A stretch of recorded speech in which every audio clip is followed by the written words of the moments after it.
is going to attend the dignified transfer for these families. Given what Secretary Hegseth said this morning, is it the position of this administration that the press should not prominently cover the deaths of U.S. service members? No, it's the position of this administration that the press in this room and the press across the country should accurately report on the success of Operation Epic Fury and the damage it is doing to the rogue Iranian regime that has threatened the lives of every single American in this room. If the Iranian regime had their choice, they would kill every single person in this room. And so we can all be very grateful that we have an administration and that we have men and women in our armed forces who are willing to sacrifice their own lives for the rest of us in this room and for every American across the country and for every troop that is based in the Middle East. That's what these... Secretary Hegseth was complaining that it was front page news about these 6 service members who were killed. That's not what the Secretary said, Caitlin, and that's not what the Secretary meant, and you know it. You know you are being disingenuous. There is not... Hello, welcome guys. Adam is here, so this is happening, guys. Imagine handing your worst enemy the exact weapon they need to destroy you, smiling for the cameras while you do it, and only realizing the catastrophic damage when the blade is already buried deep in your back.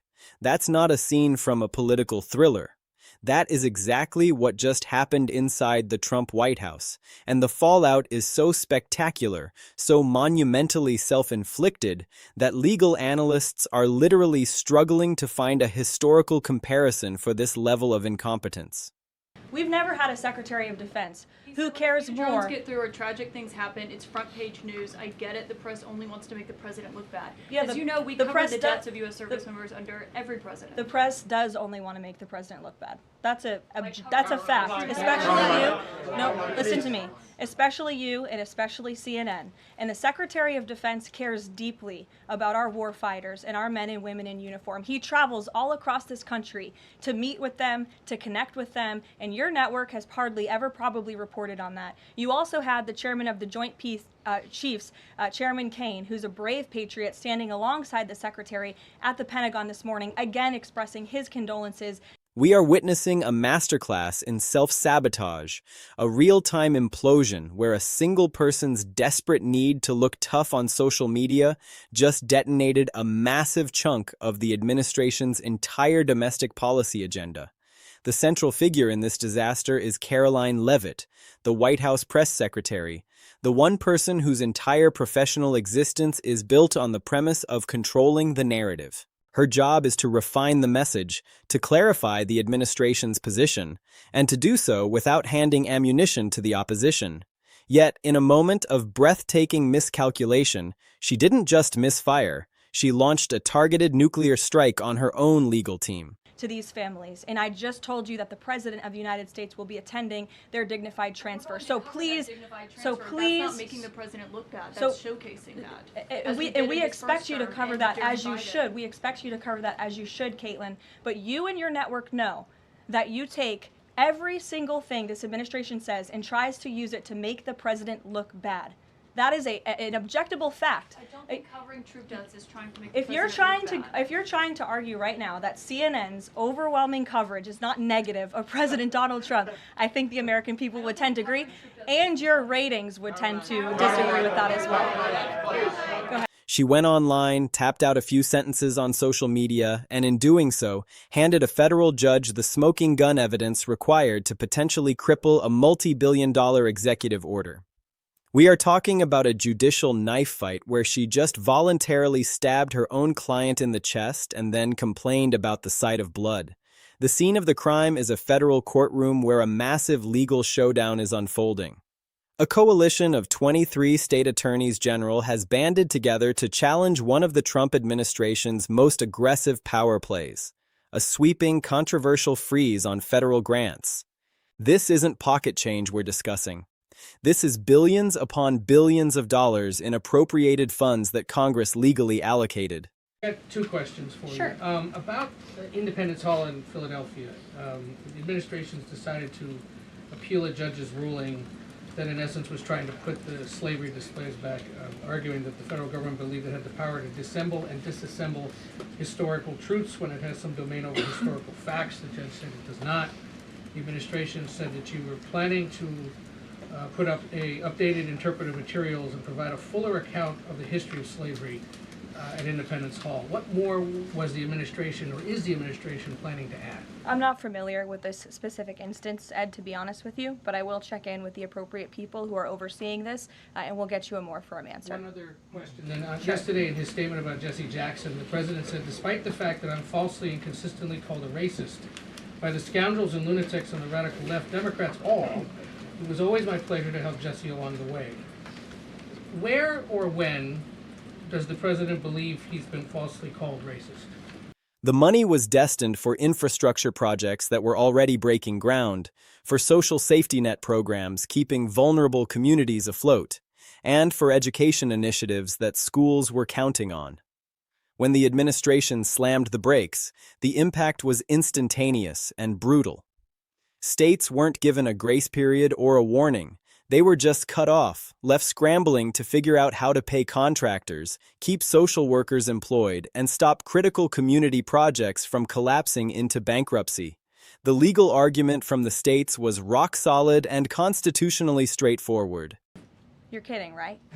I will pull you plethora of examples. I'm going to get my team in that room to start going through the internet of radical Democrats throughout the years, Ed, who have accused this president falsely of being a racist. And I'm sure there's many people in this room and on network television across the country who have accused him of the same. In fact, I know that because I've seen it with my own eyes. And the president very much looks forward to having an event later this afternoon at 3 p.m. to celebrate Black History Month and to talk about how his policies are advancing opportunity and prosperity for all Americans through record tax cuts, through the Trump accounts that all Americans can access regardless of race. These are a great thing for the next generation of Americans. The president has also awarded hundreds of millions of dollars in additional funding to strengthen educational outcomes at historically black colleges and universities across the country. Again, the president is protecting the hard-earned benefits of the 2.4 million black veterans.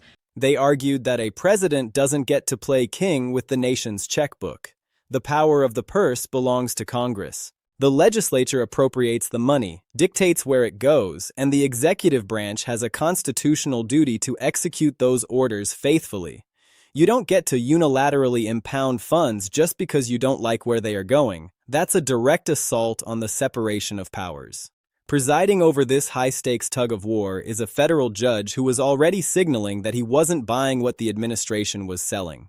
Judge McConnell was watching the chaos, listening to the state's cries for relief, and indicating strongly that he was ready to drop the hammer with a temporary restraining order that would force the administration to unlock the frozen vaults immediately.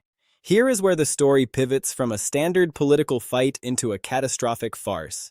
The Trump administration's legal eagles, sensing imminent defeat and a precedent-setting judicial spanking, tried to run a classic legal maneuver. They knew the pressure was mounting and the optics of defying a judge were terrible, so they attempted a tactical retreat. They officially withdrew the memo that had initiated the freeze. In court, they put on their best poker faces and told the judge, "Crisis averted, Your Honor. We've reversed course. The freeze is being lifted. There is nothing left for you to litigate here. We are acting in good faith, so please, no need for that heavy-handed court order." This was a calculated attempt to moot the case, to pull the rug out from under the state attorneys general by pretending to surrender just enough to evade judicial oversight. For a brief, shining moment, the legal team thought they had outsmarted the room, but they forgot to lock down the loudest mouth in the building. While the lawyers were whispering sweet nothings about compliance into the judge's ear, Karoline Leavitt grabbed her phone. Thinking she was being a fearless culture warrior, she decided to clarify things for the MAGA faithful. She couldn't bear the thought of the base thinking they were backing down, so she fired off a post on X, essentially screaming from the digital rooftops, "Don't believe the hype! This is not a cancellation of the federal funding freeze. We are simply playing a shell game. The freeze remains in full effect and will be brutally enforced regardless of what paperwork we just pulled back." She might as well have walked into the courtroom, slapped the gavel out of the judge's hand, and screamed, "We're lying to your face!" Judge McConnell saw the post. Of course he saw it. Federal judges don't live under rocks. They have clerks. They watch the news, and they absolutely monitor the public statements of the litigants standing before them. When the judge read those words, the legal calculus instantly evaporated. He looked at the administration's official spokesperson, admitting in black and white that the reversal was a sham. The judge essentially concluded, "So, you're feeding me a scripted fiction in my courtroom while your official spokesperson is telling the entire world that you intend to ignore the law? That is the textbook definition of bad faith." This wasn't a minor slip of the tongue, it was the complete obliteration of the administration's credibility. The judge directly cited Leavitt's social media meltdown as the primary justification for why he now had to intervene with brute judicial force. He pointed out that her statement revealed a distinction without a difference, a devastating legal burn that translates to, "You use different words, but the criminal intent remains the same." The administration wasn't complying. They were just going underground. They were trying to pull a fast one on the Constitution, and Leavitt had just broadcast the map of their secret tunnel. The judge made it crystal clear that because of her reckless shoot-from-the-hip posting, the court could no longer take the administration at its word. The mask had slipped, and now the iron fist of the judiciary had to come down to protect the rule of law. The instant the gravity of what she had done landed, Leavitt reportedly spiraled into absolute volcanic fury.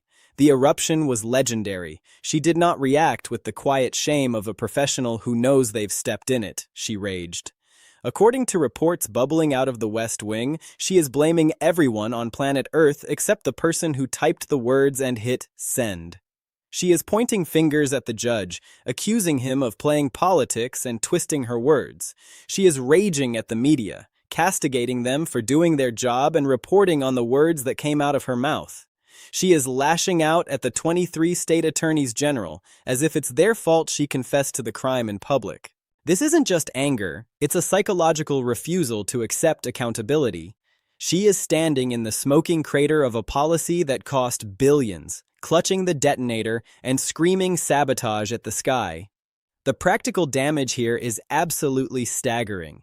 Because of the bad faith evidence she provided, the judge is now not just leaning toward a restraining order, he is practically sprinting toward the most restrictive version of it. The administration is facing a court mandate that will force them to immediately disgorge every single frozen penny. Billions of dollars that Trump wanted to control will now be flushed back into the system under the watchful eye of a furious judge. And it gets worse for the executive branch. Because the judge now views them as deceptive actors, he isn't just going to order the money released and walk away. He is likely to establish a strict monitoring regime. He might demand regular reports, audits, and sworn affidavits to prove they aren't trying to pull the same stunt through a different department. If they so much as slow walk a single transaction now, they are facing contempt of court charges, potential crippling fines, and a constitutional crisis that makes this look like a parking ticket. Trump's legal team is reportedly shell-shocked. They are trapped in a waking nightmare where their professional reputations are being torched by a press secretary who doesn't understand litigation 101. In the legal world, your credibility is your currency. You spend years, sometimes decades, building a reputation with the judiciary so that when you stand up and say, "Trust me, Judge," the judge actually does. Leavitt just declared bankruptcy on that trust. She handed every judge in the country a precedent to look at the Department of Justice, squint their eyes suspiciously, and ask, "Are you pulling a Leavitt on me? Are your public statements contradicting your legal briefs?" In one social media session, she managed to poison the well for every single ongoing case the Trump administration is fighting. That's not an exaggeration. That's the cascading effect of losing the benefit of the doubt in federal court. The legal strategy was so simple that a first-year law student could sketch it on a napkin. When you are sued and you are losing, you show voluntary cessation. You stop doing the bad thing. You tell the judge, "Look, we stopped, so there's no need for you to rule," and you hope the judge drops the case. The administration technically did step one by pulling the memo. But to win the game, you have to actually stop. You can't have your spokesperson screaming from the rooftops that you're just using a cheat code. That is like a bank robber telling the teller that he's putting the gun down, but his getaway driver is outside holding a sign that says, "We're still robbing the bank, just reloading." The judge instantly recognized the heist for what it was. Diving deeper into the psychology of this disaster, it's clear this happened because of a fundamental disconnect between the political operation and the legal team. Leavitt wasn't thinking like a defendant, she was thinking like a pundit. She wanted to look unyielding to the resistance. She wanted to own the libs. She wanted to prove that withdrawing a piece of paper didn't mean the deep state was winning. In the world of social media clout, that makes sense. In the world of federal litigation, it's suicide. She prioritized maintaining the aura of strength over the reality of legal survival. She forgot that the judge wasn't a follower she needed to impress with a ratio. He was the man with the power to dismantle the entire policy. Her post was essentially a confession of executive overreach, signed, sealed, and delivered directly to the plaintiff's table. The coalition of 23 state attorneys general could not believe their luck.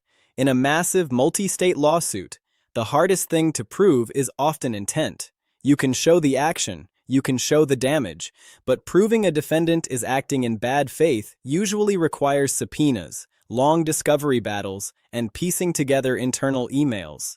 Leavitt saved them the postage. The state legal teams are probably still popping champagne in their conference rooms. They didn't have to dig for a smoking gun.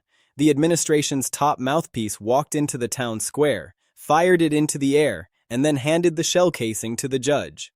Every single argument the states were making about the executive branch being a lawless, reckless actor was validated by the defendant's own voice.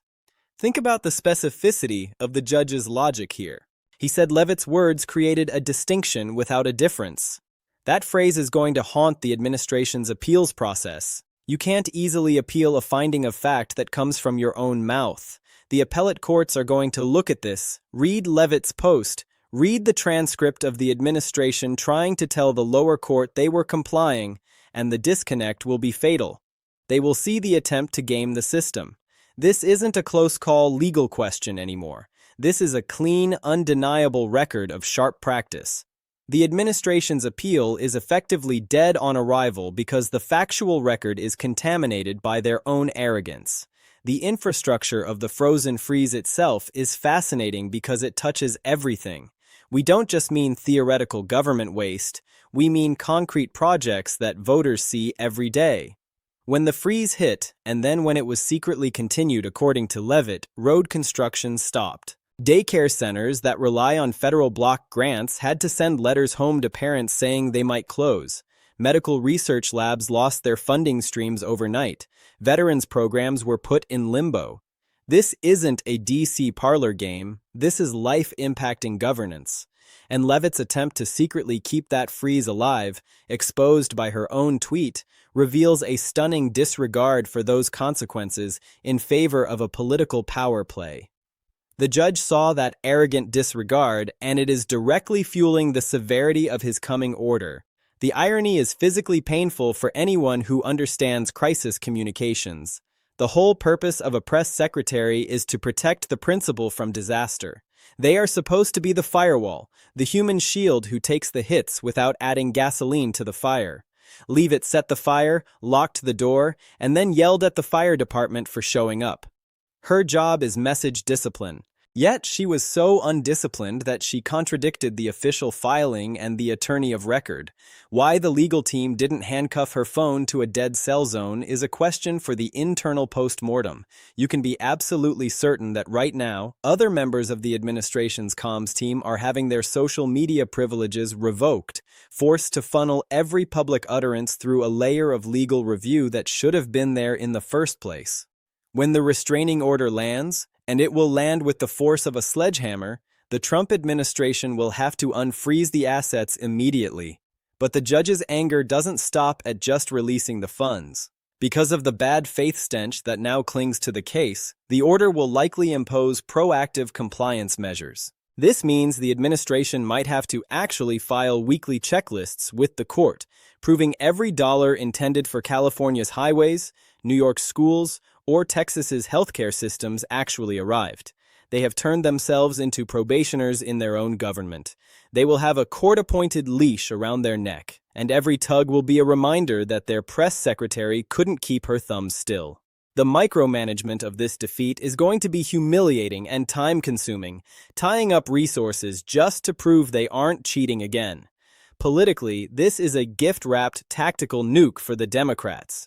They don't even have to spin the narrative. They can just hold up the judge's ruling, quote Leavitt's post, and say, "We told you they were lawless," and they admitted it. It feeds a powerful storyline for the 2026 midterms and beyond, painting the administration as a group of chaotic amateurs who trip over their own feet in their rush to break the law.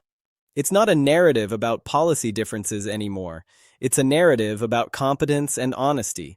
Most voters might not understand the nuances of the Impoundment Control Act, but everyone understands what it means to lie in court, get caught, and then blame the judge. It looks weak. It looks crooked, and it came entirely from the unforced error of a staffer. Let's pivot to the personal career arc of Karoline Leavitt. This is a mark of Cain on her professional forehead. The political operative world is brutal and perfectly happy to recycle people who fail, but they usually recycle people who fail due to external circumstances. Leavitt failed because she fundamentally did not understand that a lawsuit is a war zone where words are ammunition. Her legacy will be defined, not by her loyalty or her tweeting speed, but by this single colossal legal blunder. Every time a future administration considers hiring her, the first Google result will be the judge's order quoting her tweet. It doesn't matter how many podcasts she goes on to spin it. The legal record is stone-cold permanent. She is the poster child for what happens when you value viral clapbacks over strategic silence. The infighting behind the scenes must be cinematic in its brutality. The senior legal advisors who spent years building their careers in the conservative legal movement just watched it get torched by a 280-character brain fart. They are likely telling the chief of staff in no uncertain terms that she is a walking liability. While the administration might publicly circle the wagons because removing her immediately would admit the mistake was massive, the clock is ticking on her tenure. Trump hates being embarrassed. He hates losing even more. And Leavitt just gift-wrapped a massive judicial loss that stops him from exerting total control over spending.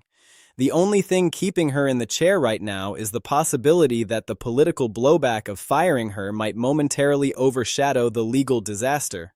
But the moment the news cycle ticks forward, the knives are coming out. Stepping back, the constitutional resonance here is profound. This is a judge essentially telling the might of the executive branch, "You are not above the system." We have a separation of powers for exactly this reason. When James Madison and the framers designed this, they put the purse strings with the legislature because they didn't want a monarch who could starve the government into submission. The Trump administration tried to test the limits of that theory by asserting a de facto line-item veto through administrative freezing. The states pushed back, but it was the hubris of Leavitt that truly tipped the scales. In a historical context, this is a perfect case study in how the system self-corrects not always through heroic oratory, but sometimes through the sheer stupidity of someone overplaying their hand. What about the 23 states? They are now supercharged. This victory provides a template. The blueprint is simple. Get a federal freeze, force a retraction, bait the administration's communication team into admitting the retraction was fake, and then win in court. The administration has shown their belly. They act in bad faith, but they're so addicted to the fight porn of social media that they can't help but confess it. This encourages not just blue states, but any state that cares about federal funding to lawyer up. The states versus the tweet dynamic is now established. We might see copycat lawsuits springing up on environmental rules, immigration enforcement funding, and education departmental shifts, all citing the Leavitt precedent of bad faith evidence. She didn't just lose one case. She might have handed legalized resistance a winning formula for the next 4 years. The specific technology of the error makes it uniquely modern. A press secretary from the Reagan era would have had to call a press conference, walk to the podium, and say the quiet part out loud with 100 cameras rolling. Still bad, but slower. Leavitt did it instantly, with a polished graphic and a button click, while probably sitting on a couch. The speed at which law and social media collide has never been this damaging. It shows a gaping vulnerability in modern political management. The legal system moves at the speed of paper. Politics now moves at the speed of X. The inability of the administration to synchronize those clocks just cost them a policy prize. Future administrations will likely institute a 24-hour cool-down rule where lawyers must sign off on any post regarding active litigation. Looking at the text of the judge's remarks, the phrase, "distinction without a difference," is a chef's kiss of judicial condemnation. It signals that the judge thinks they are not just wrong, but deceptive. This matters for the scope of the remedy. If you make an honest mistake, a judge might issue a narrow order. If you play manipulative games, a judge issues a broad, sweeping structural order to ensure you can't wiggle out. The judge is going to want to see every dime that was still frozen, according to Leavitt, get thawed. He's going to want to see the paper trail proving the unwinding, and because he doesn't trust them, he's going to keep jurisdiction over the case. Usually, a judge issues a ruling and closes the book. Here, he'll leave the book open, with his gavel hovering, waiting for the first sign of a new workaround. This is a permanent headache that didn't need to exist. The strategic question is whether this was just a Leavitt mistake, or if she was parroting a specific order to not back down. If Trump or a senior strategist told her, "Make sure they know we aren't retreating," then the disaster flows uphill. But even if that's the case, a skilled operator would have found a way to sound tough without literally contradicting the official legal filing. She could have said, "We will continue to fight for fiscal sanity," or, "The memo withdrawal is a procedural pause in our relentless war on waste." She didn't. She said the exact factual freeze is continuing. That lack of lexical finesse proves she is out of her depth. A good communicator walks the line. She tripped over the line, fell into the judge's lap, and tied herself to the evidence table. The human element of her reported eruption tells us everything about her character. A mature leader in that situation would be mortified, would apologize privately to the legal team, and would quietly submit a resignation or accept a strict gag order. Leavitt, according to the cascade of reporting, is raging against the dying of the light, attacking the structural institutions of justice. This is dangerous because it suggests she hasn't learned anything. If she isn't capable of understanding that the judge citing her words is her fault, she is going to do it again. She is a recidivist risk. Every time the administration is in a tough legal corner, will she go online and try to litigate it in the court of public opinion, regardless of the consequences in the actual court? The lawyers cannot function under that kind of rogue operator. Let's magnify the unforced nature of this calamity. There's a concept in sports called beating yourself. You miss free throws, you commit turnovers, you give the other team points that they didn't have to work for.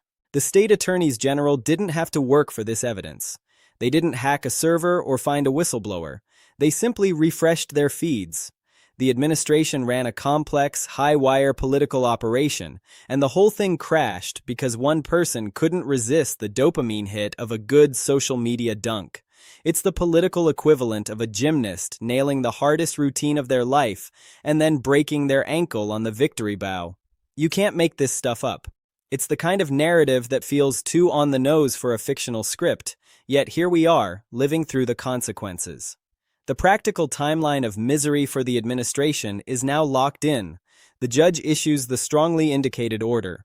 The Treasury Department and the Office of Management and Budget have to scramble to reverse engineer a freeze they just claimed didn't exist, but Leavitt confirmed did. There will be chaos in compliance, probably missed deadlines, and then the states will be back in court asking for sanctions. It's a moving train wreck. Every single story about construction workers not getting paid or clinics closing will be laid at the feet of this two-faced legal strategy. The distinction without a difference line will become the headline of every national newspaper's coverage of the ruling. It's a bumper sticker for incompetence. This also reframes the trust dynamic within the conservative legal movement. The Federalist Society and other groups champion executive power, but they do so on a foundation of intellectual consistency and good faith interpretation of the law. By trying to pull a fast one and getting caught, the administration makes the argument for a strong executive look like an argument for arbitrary rule. It damages the credibility of the entire intellectual project, not just the political party. Serious conservative lawyers will look at this case and wince because it hands their opposition a cheap-shot example of why strong executives are dangerous, all because of a press release gone nuclear. So as the sun sets on this chapter of the administration's term, the scoreboard reads, States, 1, Administration, 0. Karoline Leavitt, minus 100. The billions are going to flow again. The rule of law has, in this instance, bent but not broken, instead snapping back directly into the face of the White House. The press secretary remains for now a lightning rod of self-justifying fury, but she's a walking dead woman in the eyes of the legal apparatus. The administration is going to lose a vital part of their funding control agenda, and the weapon used to defeat them was manufactured in their own press shop. It is a saga of digital hubris, a ruined credibility, and a judgment day that couldn't have been scripted better for the prosecution. The lesson is stark and timeless. If you want to beat the law, you probably shouldn't log on to social media and tell the whole world exactly how you plan to do it. The internet and that judge are forever watching.